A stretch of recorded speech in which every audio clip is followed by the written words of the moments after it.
Hi Scorpio, welcome to Higher Source Tarot for a tarot reading for all Scorpio, Sun, Moon, Rising, and Venus. Thank you to all of you for all the support. I send you love and positive energy every single day. I appreciate you all. And if you are new here, welcome to you. I post new readings on Friday, then again on Monday. So if a reading doesn't resonate, come back in a couple of days. You can watch a new reading. Fridays are a general reading. Mondays are a different style every week. So quite a bit of variety here. So if you like tarot and you like the channel, I'd love to invite you to subscribe to Higher Source Tarot. All right. What advice do you have for Scorpio? Sun, Moon, Rising, and Venus. What does Scorpio need to know for the best and highest good of all concerned with Scorpio? Messages for Scorpio. All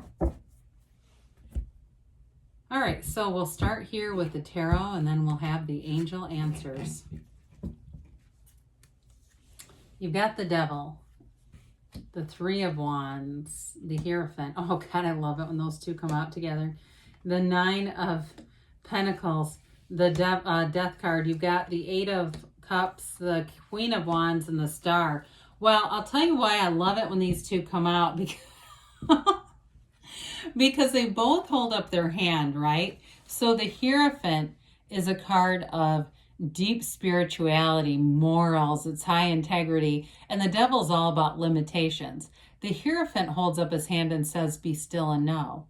The Devil holds up and says, let's control and manipulate shit. Well, the hand that he holds up means let's manipulate it with our five senses. So it's just kind of funny. I feel like it's like spirit telling you just to let go. And, you know, we say the phrase, let go and let God, let go and let the universe, however you want to say it, let it go and let it flow, whatever that's about. You've got Taurus, Capricorn, Aquarius, Scorpio here. We've got fire, earth, and water here. Well, this is such a layered card. It's really about letting go of limitations. In some decks, this card is called ego. And so it lets us let go of the confines of the ego, the things that really limit us. You know, in this, we've got Adam and Eve chained to this devil, right? And so it really is chained to restrictive ideas, restrictive patterns, thinking. There's something about this with death that I absolutely love because they're telling you, you know, let go of it. Now, in the order of the deck, the Tower actually comes after the Devil. I would not have minded to see it here because you also have the Star, so it goes Devil, Tower, Star.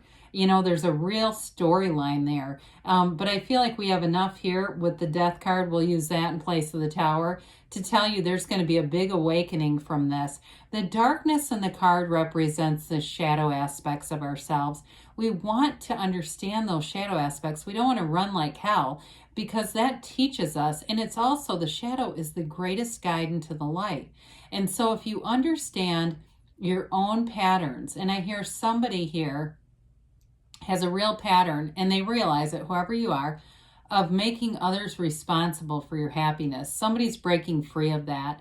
And part of it is it's just unrealistic expectations for people around you who can't live up to that. You're going to be attracting new people. You're going to be done attracting the fixer-uppers who haven't met the bill, whether it's in a job, because you got nice career and money reading here too, by the way, or relationships. So this is about breaking free of this. And we love the Three of Wands with something like that because the Three of Wands is all about growth and expansion. Wands we know are about expansion and enterprise, and it's a renewal for you. Now the Three of Wands is a card though, he waits unbothered. He knows his ships are coming in. He's not worried. He knows that he's attracting. And so I feel like you're stepping out of that Devil energy into this where you can feel it. Some of you have a dynamite relationship coming in. It's finally the one. It's got a high level of commitment here. And it really just, I hear it makes your heart sing. And so others of you though with this, it can be about a job. I do feel like you're going to get more training for a job, but it really builds up your skill set. So it benefits wherever you're working, but it also benefits you too. And it's going to lead to more opportunities. You might not see them right now. Come back in a couple of years and say, damn it, that training, you were right. That worked out really well, and then it led to this. Okay, it might take a little bit, but I still feel like anybody that's getting any training, it's leading to more, especially when you see these red robes. These are desires. They're talking about your desires being fulfilled. So when we look at this, you really do, you've got a big transformation happening. It's a renewal in your life, Scorpio. So we run right towards this. We say, renew me. I'm ready for it. I'll take it. I am here to claim this energy. So the Hierophant is, like I said, a priest here. It's a deep spiritual character, but it's oftentimes represented with the numbers 3, 7, and 12, okay? So it may be in this next couple of weeks, you start to see something change. You feel a shift. You know, it can be a new job coming in or some new training. I get that, like I said. But with this too, in terms of relationships, you've got the keys to the universe right at your feet. There's great symbolism in this card. These two devotees, they're covered in the flowers of the garden from the magician.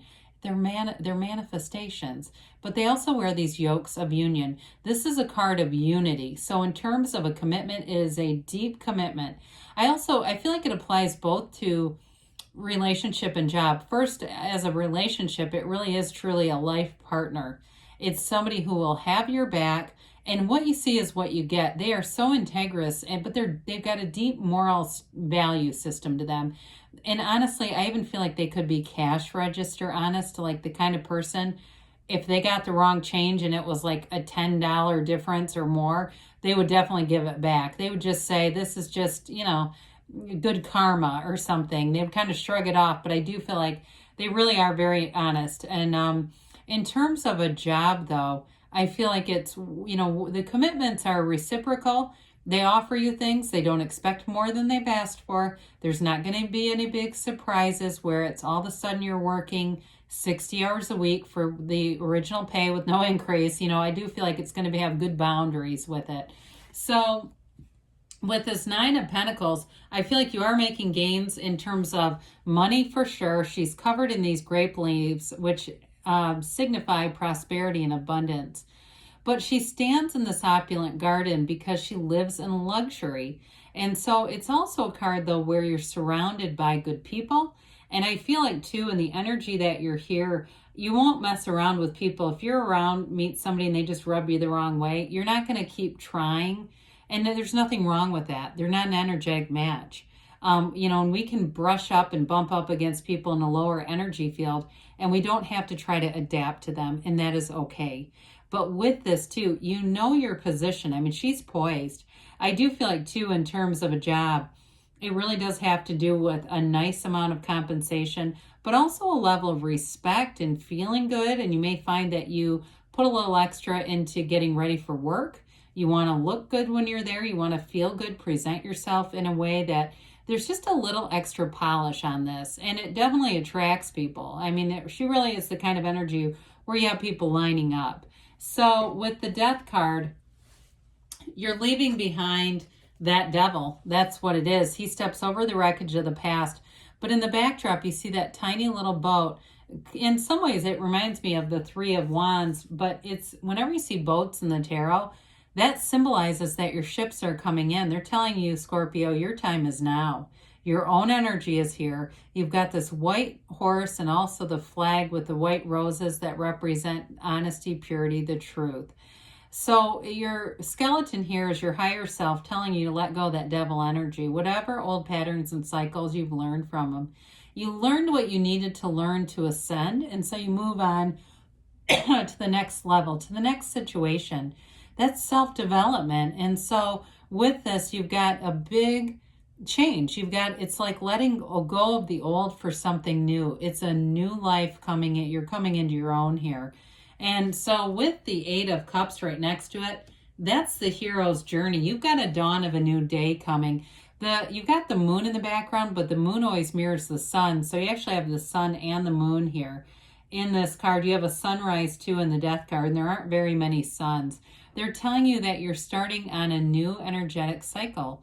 You've got something happening here where you're moving on to deeper meaning relationships, a career that has more value, that contributes more to you as an individual, and it allows your life to expand and grow. Eights are about vibration, and this is high frequency. Even though the card looks dreary, eights are about unity, they're about evolution, vibration, and they're about rhythm. And so you go into this place where you're in this nice rhythm and you're getting momentum. I don't care if the timeline card comes out a year from now. I honestly feel like so many things are going to happen for you. It will not feel like drudgery. I think people get scared of that because they think, oh God, a year of hell until this finally happens. It's not that way. It really is an evolution. Well, the Queen of Wands comes in, and in a relationship, you've got love, you've got commitment, but she brings the passion. Again, the knees are apart for a reason. However, this is a very loyal queen. So in terms of a partner, if it is a fire sign, or like I said, it could be an earth sign here too, or even an Aquarius, or even another Scorpio, that'd be pretty heated, wouldn't it? She is still loyal. So it's not sleeping around. It just means that you have chemistry in the relationship. As far as a career card, this is incredible. Kings and queens are the masters of the suit. And this queen is a go-getter. You've got great ideas. You know how to kind of command a presence. You know how to deliver your ideas in a way that will get people's attention, but also get them to try them. They'll be very open to them, and especially with the energy of the star here, because the star also is a card of promotion and advancement. She is about renewal and inner peace and wish fulfillment. But again, in career, this is like an advancement. And it's Aquarius energy, and Aquarians are known for thinking outside of the box. So I feel like it brings that energy into your reading as well. However, she doesn't do anything without her connection to source. It is an energy of meditation, of being connected to that source energy. And you go out from there and you go out in love, and people around you feel this vibration. It really is making dreams come true. So let's see here what the angels have to say for you, Scorpio.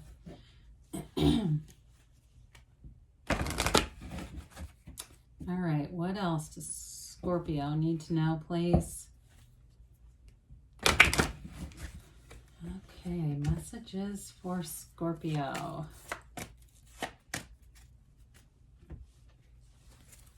Okay. We have here, the situation will improve. Well, I would say so. You're leaving the devil behind and moving on to new things. Meditation brings answers. We know that. Ask for help from others. I mentioned, I don't think I said it as heavily as I could have, but you do have good companions throughout the reading. Well, we have a year from now. Okay, I told you embrace that, and here it shows up. We've got a yes. So good things are on the way for you, Scorpio. I love you, and I'll be back again soon.